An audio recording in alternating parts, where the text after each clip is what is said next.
하나님은 사랑이십니다. 하나님은 지금도 우리를 사랑하십니다.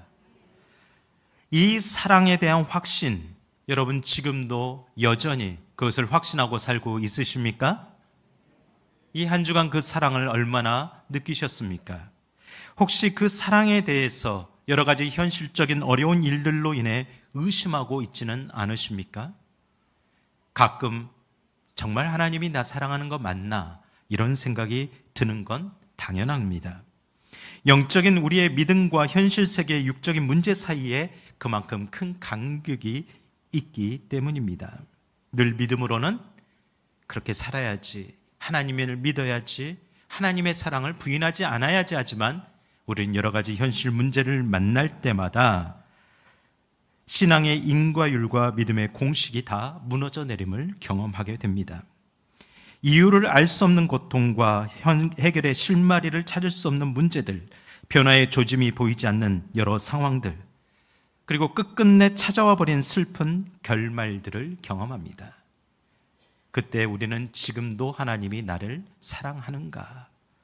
하나님이 여전히 내 형편에 관심을 가지고 계신가? 정말 나를 잘 알고 계신가? 정말 내 기도를 듣고 계시는가? 사랑이 의심될 때가 있습니다. 우리는 그렇게 연약한 존재입니다.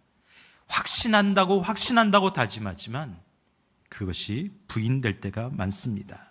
여러분, 그때 하나님의 사랑, 예수 그리스도의 사랑에 대한 확신과 믿음을 어떻게 지켜낼 수 있을까요? 오늘 말씀 안에서 우리와 비슷한 고통, 아니 더 큰 고통을 직면한 한 가정의 이야기가 나옵니다. 바로 예수님의 사랑이 의심되는 그 순간 그들에게 어떻게 그 사랑을 지켜내고 되었는지 영적 지혜를 발견하고 우리도 예수 그리스도의 사랑을 굳건히 내 마음 가운데 지켜내고 살아가는 은혜가 임하시기를 간절히 축원합니다. 이렇게 생각해 봅니다. 예수님의 사랑이 의심될 때 저는 크게 두 가지라고 생각합니다. 첫 번째, 우리는 갑작스러운 불행들을 겪을 때 예수님의 사랑을 의심합니다. 1절과 2절 말씀 다시 한번 읽어보겠습니다. 어떤 병자가 있으니 이는 마리아와 그 자매 마르다의 마을 베다니에 사는 나사로라. 이 마리아는 향유를 주께 붓고 머릿돌로 주의 발을 닦던 자요, 병든 나사로는 그의 오라버니더라. 아멘. 예루살렘 건너편에 베단이라는 마을이 있었습니다. 그곳에 나사로와 마리아 마르다라는 세 형제가 살고 있었습니다. 그들은 예수님과 무척 가까운 사이였습니다. 두터운 친분 관계를 가지고 있었습니다. 마리아의 모습을 보면 알 수가 있습니다. 마리아가 어떻게 했습니까? 예수님을 찾아와서 한 노동자의, 즉 오늘날로 말하면 1년 연봉 가치가 있는 향유가 든 옥합을 바로 그냥 깨트려서 주님을 위해 드렸습니다. 자기의 머릿결로 예수님의 발을 닦아드리는 지극한 섬김을 보여드릴 정도로 사랑했습니다. 여러분 같으면 1년 연봉의 그런 물건, 그런 가치를 한순간에 그렇게 깨트릴 수 있겠습니까? 쉽지 않습니다. 예수님을 사랑하는 그 마음 예수님도 알고 있었습니다. 그래서 그들을 더 각별히 사랑하셨습니다. 예수님은 예루살렘에 올라갈 때마다 항상 그 가정을 거쳐가셨습니다. 그들과 함께 먹고 그 집에 유숙하면서 늘 즐거운 시간을 가질 정도였습니다. 그래서 36절에 보라 그를 어떻게 사랑하였는가 라고 말씀합니다.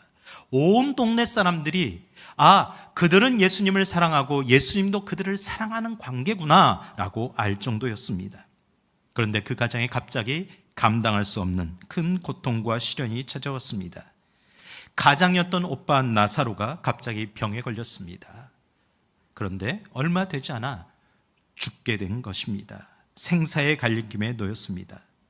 마르다와 마리아는 자신이 사랑하는 예수님을 향하여 위급하게 소식을 전했습니다. 그들이 알린 소식이 너무 애절하고 절박한 부르짖음처럼 이렇게 들립니다. 3절 말씀 읽겠습니다. 이에 그의 누이들이 예수께 사람을 보내어 이르되 주여 보시옵소서 사랑하시는 자가 병들었나이다 하니. 아멘. 주여 보시옵소서 당신이 지극히 사랑하는 자가 병들었습니다. 주여 보시옵소서 당신이 사랑하는 가정이 이렇게 어렵습니다. 주여 보시옵소서, 당신이 사랑하는 이 내 남편이 지금 실직 상태입니다. 갈 길을 알 바를 모르겠습니다. 주여 보시옵소서, 당신이 사랑하는 내 자녀가 집을 떠나버렸습니다. 어떻게 해야 될지를 모르겠습니다. 주여 보시옵소서, 우리 사랑하는 가족이 주님을 떠나버렸습니다. 저는 어떻게 해야 됩니까? 여러분, 저는 이 질문 앞에서 이 9절 3절 뒤로 계속해서 넘어가지를 못했습니다. 한동안 이 말씀을 계속해서 되뇌었습니다. 주여 보시옵소서, 제발 좀 봐주십시오. 제발 좀 저의 마음을 봐주십시오. 저희 형편을 봐주십시오. 저희 교회와 성도들을 좀 봐주십시오. 계속 내면에서 부르짖게 되었습니다. 여러분, 솔직히 말하면 주님을 그렇게 사랑하는데 왜 이런 아픔을 겪어야 됩니까? 왜 이런 고통을 당해야 됩니까? 정말 주님이 사랑하셨다면 그런 갑작스런 사고를 당해야 됩니까? 어떤 폭력에 노출되어야 됩니까? 자녀들이 방황하고 가출해야 됩니까? 이런 거 경험하지 않아야 되는 것 아닙니까? 여러분, 그러려고 예수님 믿는 거 아닙니까? 저는 지난 2주간 저를 굉장히 힘들게 했던 한 상황이 계속해서 떠올랐습니다. 이 말씀을 드릴까 말까 계속해서 갈등을 했는데 오늘 나사로와 같은 가정에 똑같은 형편의 처지라 함께 나누고자 합니다. 저희 교회의 가정은 아니고요, 제가 지난 교회 사역했던 권사님의 가정 이야기입니다. 예수님과 각별했던 나사로 가정처럼 저희 가정과도 참 각별했던 사이였습니다. 작년 6월 위임식 때도 저희 교회 건강한 모습으로 방문했었습니다. 그런데 갑자기 올 6월 건강검진에서 희귀암인 십이지장암이 발견되었습니다. 그런데 너무 늦었다는 겁니다. 간으로 전이되었습니다. 그럼에도 치료를 시작해 본다고 기도를 부탁해 왔습니다. 저희 부부도 매일 투병 상태를 전해 듣고 함께 기도해 왔습니다. 온 성도들이 함께 기도했습니다. 하나님이 살려주실 것 같다는 희망을 가졌습니다. 그럼에도 저희의 기도와 기대와는 다르게 투병 생활 2달을 채우지 못하고 51세의 나이로 노부모와 남편과 아들과 딸을 남겨둔 채 하나님의 부름을 받았습니다. 목회를 하다 보면 이렇게 설명할 수 없고 감당할 수 없는 그런 슬픔과 아픔을 마주할 때가 많습니다. 위로할 수 없을 때가 많습니다. 그러면서 이렇게 생각해 봅니다. 하나님 앞에 참 신실하고 누구 못지않게 열심히 살아왔는데 어떻게 이러실 수 있습니까? 권사님은 주중 시간제 알바로 2잡, 3잡을 근무하면서 그렇게 열심히 뛰어다녔습니다. 그렇게 사는 것은 자신을 위한 삶이 아니었습니다. 더 섬기고 더 사랑하고 나누기 위함이었습니다. 자신에게 뭔가가 있어야 나눌 수 있다라는 생각 때문이었습니다. 그래서 항상 하나님의 사랑을 예배로 표현했습니다. 예배 시간, 공예배 시간, 수요, 기도, 금요, 새벽, 주일 예배, 어떤 공예배 시간을 양보하지 않았습니다. 철저히 지켰습니다. 교육부 교사로서는 20년 동안 초등부와 아기학교부를 섬겼습니다. 회계로 섬기며 부서 예산은 최대한으로 아끼고 사비를 써가며 아이들을 사랑했습니다. 중보 기도자로서는 기도가 필요한 자리라면 어떤 시간, 어떤 모임이든지 먼저 동참하며 앞장섰습니다. 전도자로서는 주중 전도 모임에 빠짐없이 참석하며 한 영혼을 구원하고자 열심히 뛰어다녔습니다. 그로 인해 신앙생활을 시작한 지 얼마 안 된 동생 부부가 언니의 모습을 닮아 지금 꼭 닮게 열심히 헌신하고 있습니다. 구역장을 맡을 때마다 모든 맡겨진 구역원들을 진심으로 섬기고 사랑했습니다. 늘 칭찬이 자자했습니다. 선교의 사명에서는 매주일 북한 선교 기도 모임에 참석하면서 직접 탈북민들을 찾아가서 자신의 물질과 수고로 섬겼습니다. 특별히 제가 지나가는 어떤 특별한 사역이 있을 때면 가장 먼저 찾아왔습니다. 목사님, 걱정하지 마세요. 제가 있잖아요.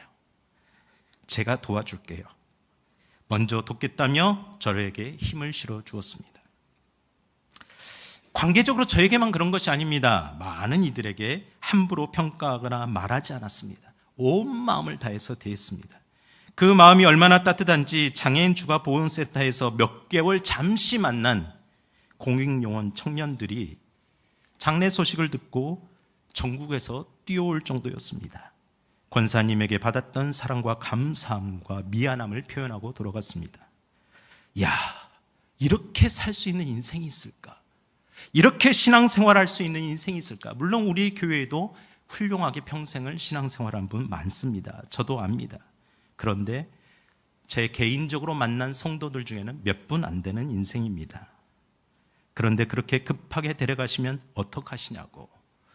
기적을 보여줘야 될 건 아니냐고.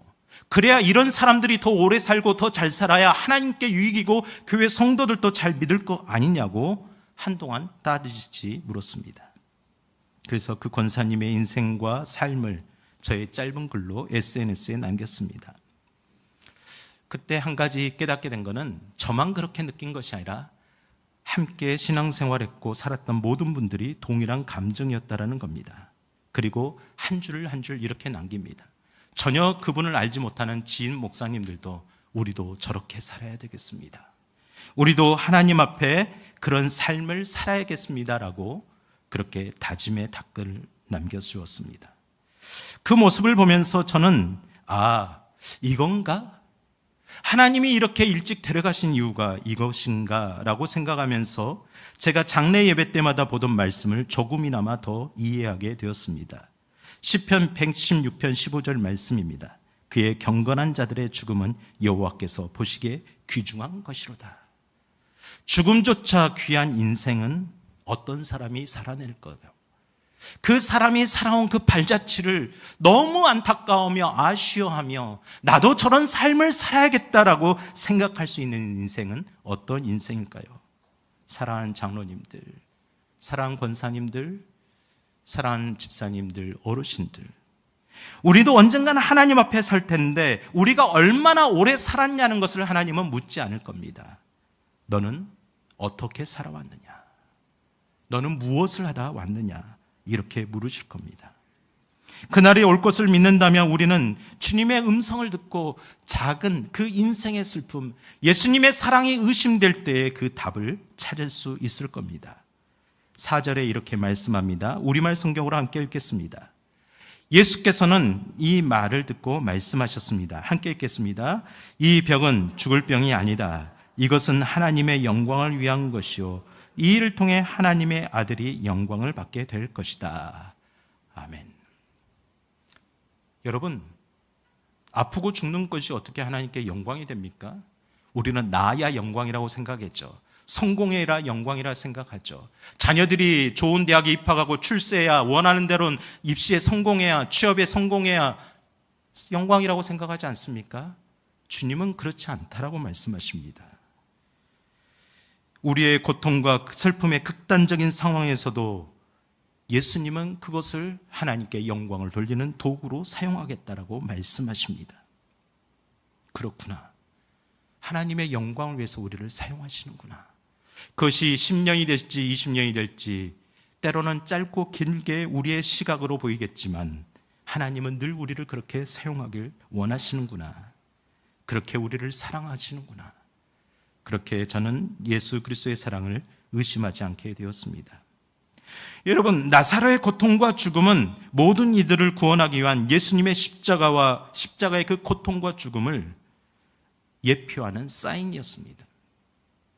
나사로의 죽음과 그 부활을 통해 예수 그리스도 안에 있는 모든 이들이 죽음과 부활을 할 것이다라는 것을 가르쳐 주기 위한 사건으로 사용하신 겁니다. 그러면서 예수님께서는 우리에게 생명을 주시는 분이지만 그것은 그분의 죽음을 전제로 한다는 것을 알려주고자 하셨습니다.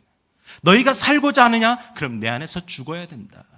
너희가 부활의 영광에 참여하고자 하느냐? 그러면 십자가의 고난과 죽음을 통과해야 된다라고 우리에게 분명히 말씀하고 계십니다. 여러분, 복음의 공식은 고통 더하기 믿음 이꼬르 기적과 축복이 아닙니다. 고통 더하기 믿음은 영광입니다. 영광은 예수 그리스도의 십자가입니다. 십자가는 사랑입니다. 십자가보다 그 사랑을 더 잘 표현할 수 있는 것은 아무것도 없습니다.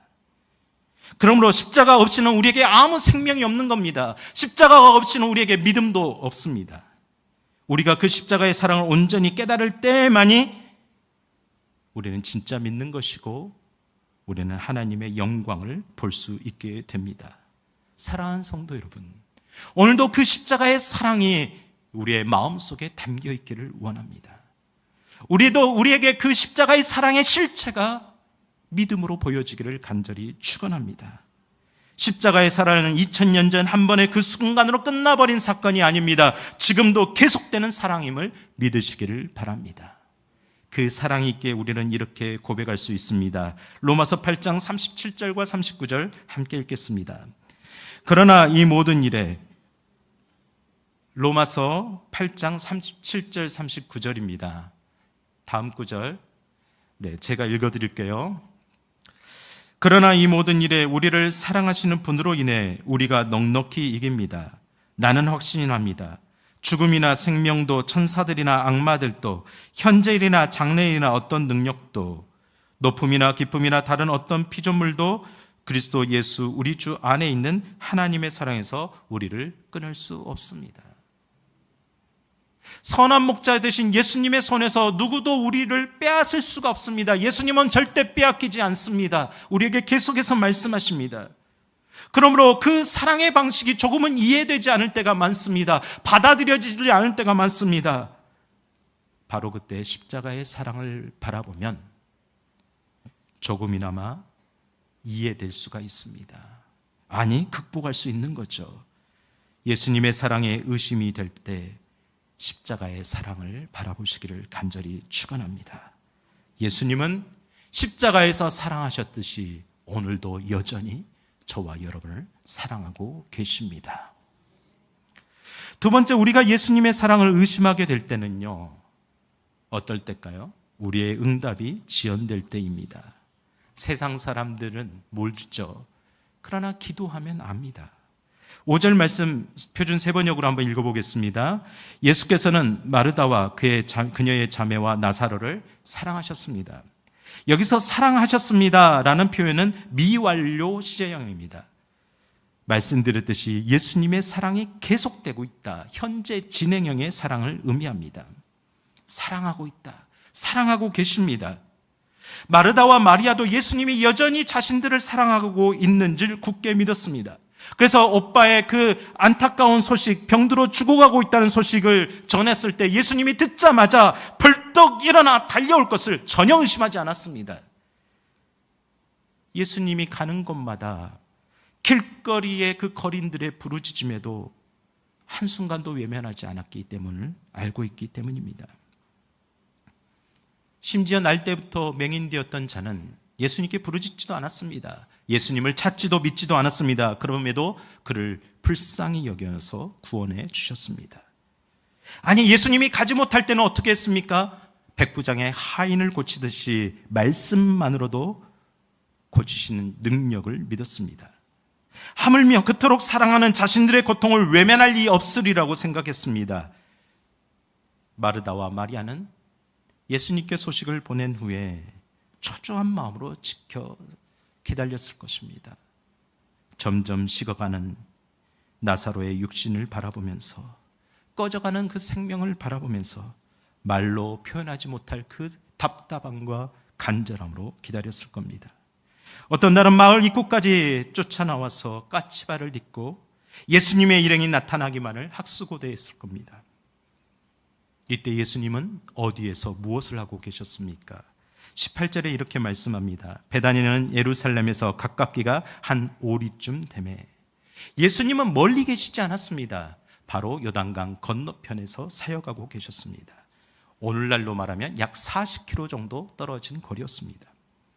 그 당시 성인이 걸어서 하루 끼면 올 수 있는 충분한 거리였습니다. 그래서 가깝기가라고 말합니다. 멀리 있지 않았다. 달려오면 반나절이면 올 수 있었을 거라는 생각이 듭니다. 그럼에도 예수님은 오지 않았습니다. 말씀으로 고치지도 않으셨습니다. 왜 그러셨습니까?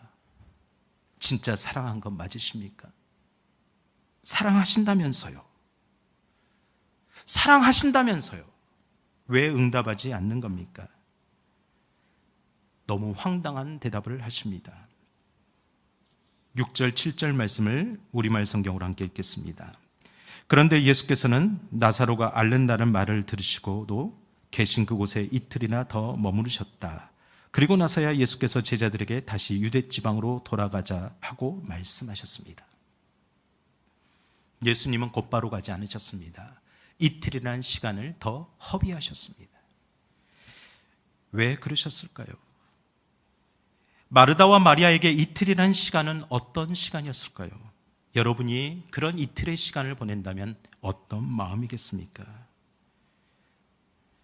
예수님을 향한 부르짖음의 처절한 거절과 외면을 겪는 시간이었습니다.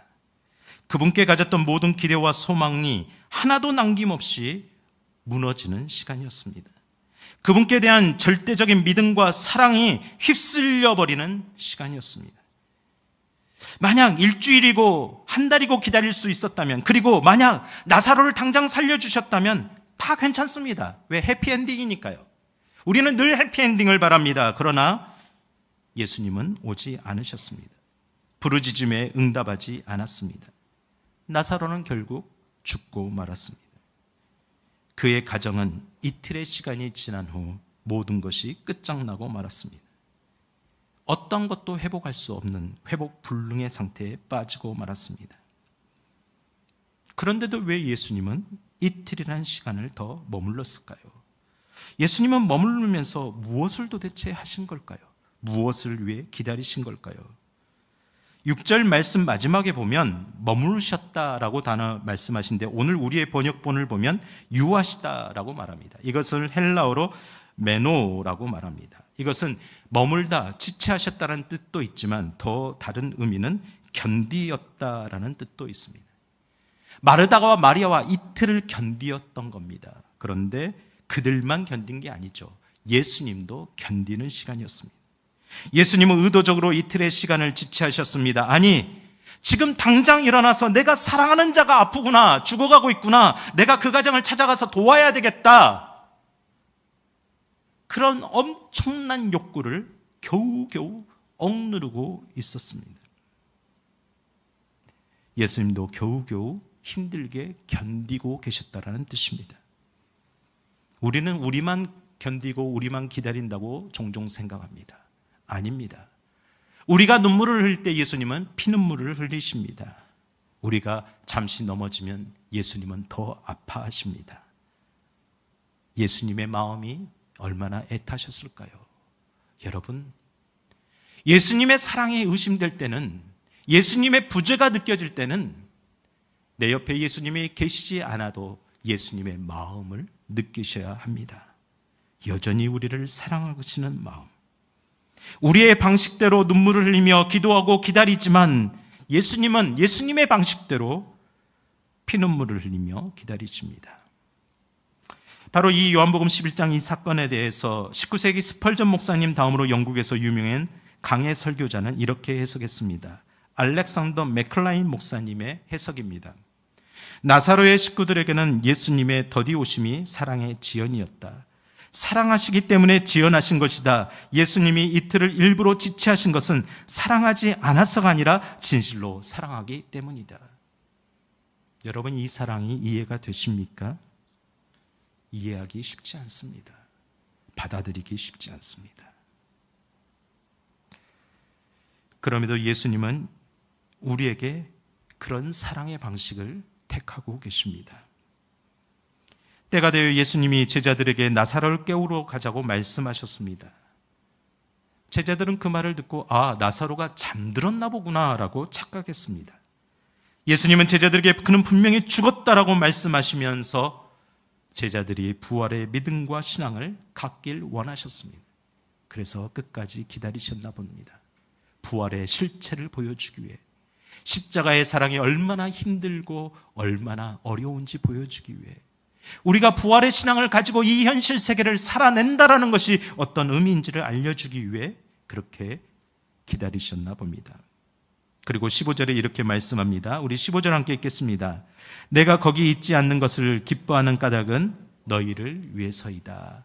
이 일로 인해 너희가 믿게 될 것이다. 이제 나사로에게로 가자. 이 일로 인해 너희가 이제 믿음을 갖게 될 것이다. 부활의 실체가 무엇인지, 내가 믿는다는 것이 무엇인지, 내가 이 현실 세계에서 믿음을 가지고 살아간다는 것이 무엇인지 깨닫게 될 것이다. 그걸로 기뻐하게 될 것이다. 왜 내가 거기에 바로 가지 않았는지, 왜 내가 즉각적인 부르짖음에 즉각적으로 응답하지 않았는지 이제 알게 될 것이다. 이렇게 말씀하시는 겁니다. 레리 크랩 교수가 쓴 하나님을 신뢰한다는 것이란 책이 있습니다. 이 제목을 직역하면 하나님의 방식들이 이해되지 않을 때입니다. 그는 기독교 심리학자요 상담가로서 많은 사람들과 대화를 했습니다. 그리고 자신이 직접 상담한 그 사람들을 세 분류로 이렇게 나누었습니다. 이해할 수 없는 상황에서 하나님의 방식들이 이해되지 않는 그 상황들 속에서 예수 그리스도의 그 사랑이 의심되는 상황에서 어떤 반응들을 보이고 있는가? 먼저 부정적인 두 가지 방식이 있었습니다. 첫째, 거부하고 달아나라. 요나의 방식입니다. 이것은 하나님이 이끄시는 방향과 방식이 내 마음에 들지 않는다는 겁니다. 그래서 나는 반대 방향으로 가겠다는 겁니다. 내 뜻과 내 고집대로 가겠다라는 거죠. 거부하고 달아나는 방식을 선택합니다. 둘째, 왜곡하고 부정하라. 회심전 사울의 방식입니다. 내가 거부하고 달아나는 것이 아니라 더 적극적으로 하나님의 방식을 거부하고 왜곡하는 겁니다. 하나님이 사랑하신다면 마땅히 그렇게 행동하셔야 하는데 그렇게 하지 않으시니까 내가 원하는 하나님을 만들어가는 겁니다. 내 생각과 맞지 않는 말씀은 부인합니다. 그리고 부정합니다. 그리고 내 마음에 맞는 방식으로만 살아갑니다. 내 마음에 믿고 싶은 대로 하나님을 믿습니다. 그렇게 신앙을 가집니다. 여러분 중에도 혹시 거부하고 달아나며 왜곡하고 부정하는 방식을 선택하는 분들은 없습니까? 반면에 긍정적인 방식이 있습니다. 세 번째, 전유하고 신뢰하라. 제가 이 전유라는 단어를 계속해서 국어사전을 찾았는데 여러 가지 뜻이 있지만 쉽게 말하면 독점하라는 겁니다. 온전히 가지라. 하박국의 방식입니다. 우리가 삶에서 만나는 여러 가지 고통으로 감당하기 쉽지 않을 때가 참 많습니다. 분명합니다. 예수를 믿어도 병은 찾아옵니다. 예수를 믿어도 망할 때가 있습니다. 예수를 믿어도 실패하고 좌절할 때가 있습니다. 여러 가지 질병으로 말할 수 없는 고통으로 시달릴 때가 있습니다. 그럼에도 그 순간 두렵고 떨리는 마음으로 하나님을 전유하고 신뢰하는 방식을 택하는 겁니다. 이해되지는 않지만, 그때는 받아들여지는 않지만 언젠가는 내 고개를 끄덕일 순간이 올 것이다라는 생각을 갖는 겁니다. 하박국이 이스라엘 백성들을 볼 때 참 안타까운 존재였습니다. 아무리 하나님의 말씀을 들으라고 외쳐도 그들은 외면했습니다. 정말 패역한 백성들이었습니다. 그럼에도 그들은 하나님의 선택하는 언약 백성들이었습니다. 변하지 않는 사실입니다. 하나님을 알지 못하는 백성이 아니었다라는 거죠. 그래서 하나님은 이상하게도 이해하지 않는 방식, 더 나쁜 이방 나라 바벨론에 의해 자기 백성들이 약탈당하고 망하는 것을 보게 했습니다. 그렇게 하박국은 그 모습을 보고 부르짖었습니다. 1장 2절에 이렇게 말씀합니다. 오 여호와여, 제가 언제까지 부르짖어야 합니까? 주께서 듣지 않으시는데 폭력입니다 라고 제가 주께 외쳐도 주께서는 구해주지 않으십니다. 주님이 사랑하는 자가 고통을 겪는 건 폭력입니다. 사랑이 아닙니다. 주님이 사랑하는 성도들이 좌절하고 낙마하고 쓰러지는 것은 사랑이 아닙니다. 폭력입니다. 아무리 외쳐도 주님은 응답하지 않으십니다. 하박국의 생각에 하나님이 사랑하시라면 마땅히 행하셔야 할 모습이 전혀 보이지 않았기 때문입니다. 그렇게 온 의심과 회의에 휩싸여서 하박국이 몸부림치다가 마지막으로 이렇게 고백합니다. 하나님의 사랑하시는 방식을 전유하고 신뢰하는, 이렇게 고백합니다. 우리가 잘 아는 말씀이죠. 3장 17절 18절 함께 읽겠습니다. 무화과 나무가 싹이 트지 않고 포도나무에 열매가 없다고 해도, 올리브 나무에서 수확한 것이 없고 밭은 먹을 것을 생산하지 못해도, 우리 안에 양떼가 없고 외양간에 소가 없다 해도 내가 여호와를 기뻐할 것이고 내 구원이 되시는 하나님을 즐거워할 것입니다. 그렇게 믿으시겠습니까? 정말 그렇게 믿음을 가지시겠습니까? 예수님의 사랑을 의심하지 않겠습니까? 진짜요? 아무것도 남은 게 없는데요? 아무것도 열매가 없는데요? 아무런 축복이 없는데요? 그래도 예수님을 사랑을 의심하지 않는다고 당당하고 분명하게 말씀하시겠습니까?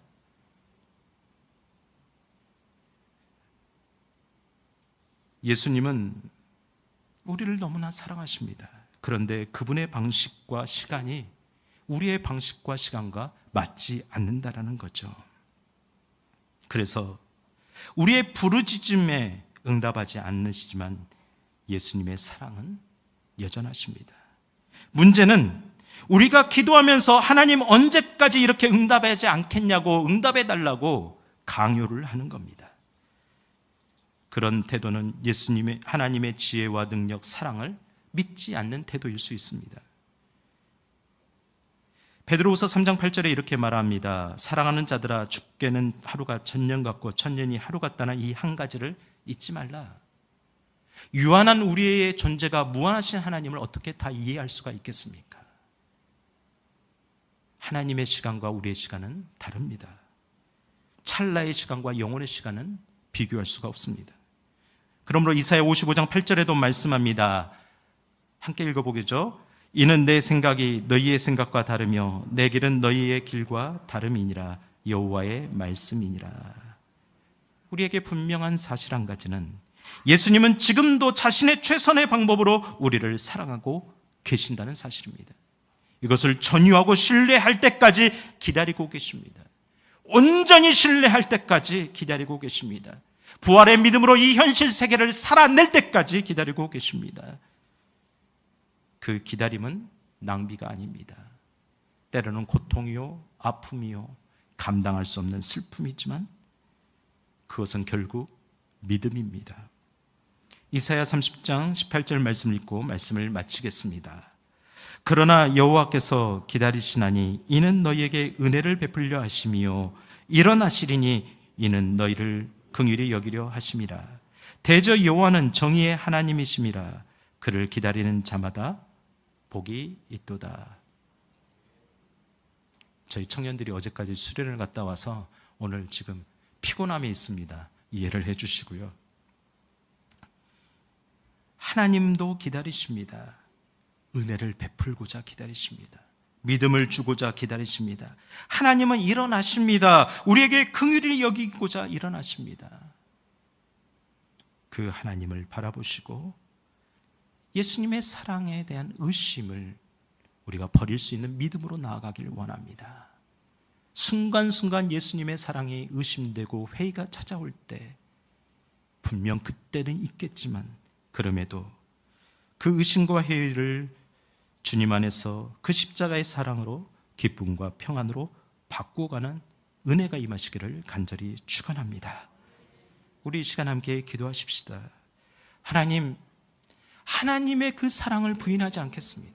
예수 그리스도의 그 십자가의 사랑을 붙들겠습니다. 그 사랑을 붙들고 내 안에 찾아오는 의심과 회의와 그 모든 시간을 견디어내겠습니다. 주님이 우리를 견디신 것처럼 나도 견디겠습니다. 주님 일어나십시오. 우리를 바라보십시오. 우리를 기다리십시오. 우리가 그렇게 살아내 보겠습니다. 한 주간 나와 함께 하시는 하나님을 믿겠습니다. 여전히 사랑하시는 사랑을 의지하고 기대하겠습니다. 우리 함께 마음의 결심을 모아서 그렇게 기도하시겠습니다. 걸어가시고 내려오신 아버지 하나님, 오늘 이 시간 나사로에게 닥친 그 한 가정의 그 아픔과 고통이, 그 무너짐이 오늘 우리에게도 매번 일어나고 있음을 압니다. 주님, 그때마다 그 사랑을 의심합니다. 부인하고 싶습니다. 정말 나를 사랑하신 것이 맞습니까? 질문합니다. 그럼에도 부인할 수 없는 건 십자가의 사랑을 내가 받기 때문입니다. 십자가의 사랑이 무엇인지를 알았기 때문입니다. 십자가의 그 고통과 아픔을 지나 우리에게 생명을 주고자 하신 그 놀라운 은혜를 우리는 알고 있기 때문입니다. 주님, 저는 알았습니다. 저는 믿었습니다. 십자가의 그 상을 떠나지 않겠습니다. 그 사랑을 붙들며 살겠습니다. 때로는 지금은 이해되지 않지만 언젠가는 고개를 끄덕이며 맞습니다. 주님만이 맞습니다. 인정할 때가 올 줄 믿고 견디어내겠습니다. 우리의 연약함을 보고 견디신 주님의 마음을 알기에 우리도 그 마음을 따라 견디겠습니다. 잘 살아보겠습니다. 주님 앞에 신실하게 살아보겠습니다. 하나님 앞에 신실하게 살아보겠습니다. 사람들 앞에 신실하게 살아보겠습니다. 우리의 믿음이 헛된 것이 아니라 우리의 믿음이 주님 앞에 경건한 자는 그 죽음조차 귀하다고 말씀을 듣기 위해 살아내겠사오니 우리를 붙들어 주시옵소서. 우리의 결심을 드리오니 주님 받아주시옵소서. 이 모든 말씀 우리를 구원하신 예수 그리스도의 이름으로 간절히 기도드립니다.